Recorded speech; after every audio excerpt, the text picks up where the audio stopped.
শুনলে রেডিওতে কি বললো? হ্যাঁ, এই বৃষ্টি আর থামার নয়। রামুদা, এক কাপ চা দাও।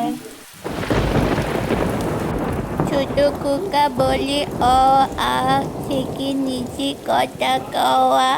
ছোট খোকা বলে অ আ থেকে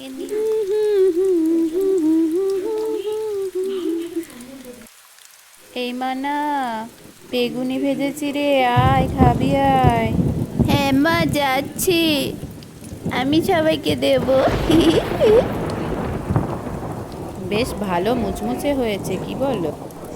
বেশ মুচমুচে হয়েছে। বন্ধুরা, ভালো লাগলে লাইক কমেন্ট শেয়ার করে দিও।